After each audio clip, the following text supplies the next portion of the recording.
Muy buenos días, queridos amigos de Spanish TV. Yo soy Sheyla Hicks y les doy la bienvenida a la temporada número 10, celebrando el mes de la herencia hispana.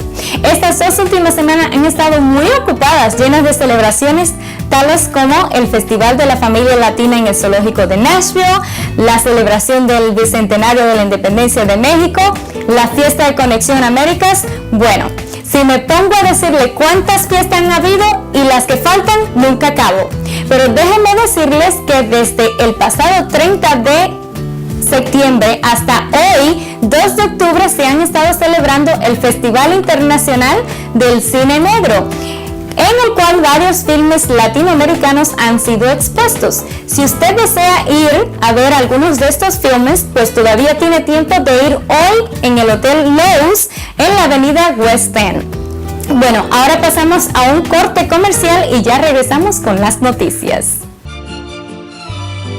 ¿Quieres una casa como esta? Con los intereses más bajos de la historia y con posibilidades de comprar no solo con bajo enganche, pero hasta sin enganche, ahora es cuando Monique te ayudará a buscar la casa de tus sueños. Monique te apoyará con todo el proceso, desde qué hacer para calificar hasta que te entreguen las llaves de tu nuevo hogar. La consulta es gratis y sin compromiso. Porque mereces excelencia y la mejor atención, espero tu llamada. Señores y señoras, aquí me encuentro con Amber Goodins. Yes. Okay, I said it right. Ella tiene una posición muy importante en el aeropuerto. What is your position at the airport? I am the Director for Business Diversity Development, and that means that I work with small businesses that are either women-owned, minority-owned, or small business-owned to help them with getting contracts with the airport. And why is it important that we as women owner of a small business get certified? Oh, well, it's extremely important, and it's because that with this program that we have, that we ask really big contractors and big service providers to really focus on how they can be used. Women and minorities are underrepresented in most spending that occurs in our airport and generally in a lot of scenarios across the country. So our program really focuses on that by addressing it up front in the RFPs and requirements that we want to have people, we want to have women, we want to have minorities to be used. And so one of the ways to identify them is for them to become certified. So that, and then we create a list, and so that directory is handed out to the big firms and big contractors to be able to identify them. That is kind of interesting because most people think, oh, it's just the airport, but it's more than an airport. There is something else going on there. Tell us a little bit more about that. Well, our certification is modeled after the national and federal programs. So in fact, for instance, with Metro Davidson County government and other probably small governments surrounding here in Tennessee, they utilize that same certification. So many of the people who become certified with us, once they obtain that, they can use their certificate and demonstrate it to Metro Nashville Davidson County that they are certified. And so they don't have to go through the process again. So it really is a great tool to help open many doors in many areas. So basically it helps them get contracts with the government or with other businesses that are certified. Exactly. Great. Now I'm going to switch a little bit about a new position you got. All right. Tell us about that. It's exciting. Well, I am really excited. I was recently elected to a 3-year term to what is called the Airport Advisory Minority Council. And it is an industry council that's been in existence since 1988. That its membership is largely the airports, but also the businesses, minority and women-owned businesses, and also what we call the concessionaire businesses, like the Hudson News and various ones, and the car rental agencies. That's great. And so I've been elected to the board that governs the organization.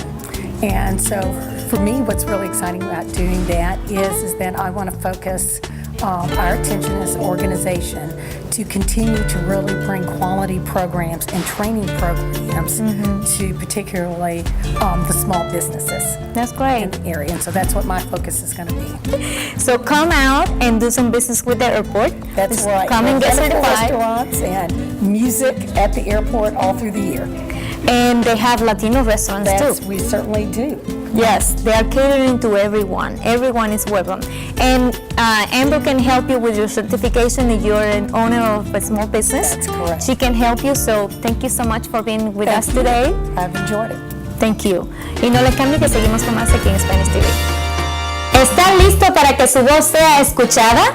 Entonces no espere más y hoy mismo empiece a votar por su estrella favorita para los premios People's Choice 2011, que se celebrará el 5 de enero por la cadena CBS y con nuevas categorías en las películas, televisión y música. Visite la www.peoplechoice.com para los detalles. Como ustedes saben, ya se acerca el día del voto del medio término y si usted no se ha registrado todavía, pues hágalo hoy mismo, porque cada voto puede hacer la diferencia en los resultados de las elecciones. La semana pasada tuve la oportunidad de poder conversar unos minutos con el alcalde de Nashville en una de las reuniones para recaudar fondos para uno de los candidatos hispanos que se están postulando aquí en el estado de Tennessee. Y no solo le pregunté sobre las elecciones, también le pregunté sobre el proceso de recuperación de la inundación del mes de mayo, su paseo en autobús público y las escuelas públicas. Veamos qué nos tiene que decir al respecto. Hi. Hi, how are you? I'm doing great. How are you? Very good. It's a very nice evening and honored to be here. Well, it seems like you have like a mountain of things to do in your schedule, and me too, of course.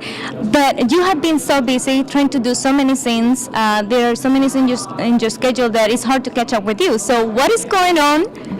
Well, there's a lot going on in the city. I mean, we're still involved in the flood recovery, and I think we're not going to be satisfied about that until we get as many people as we possibly can back into their homes and get people back to work who lost their jobs because of the flood. So I continue to work on that every day, but I'm also working on the capital plan for the city. I'm really excited about an investment we're going to make in at the Hickory Hollow Mall.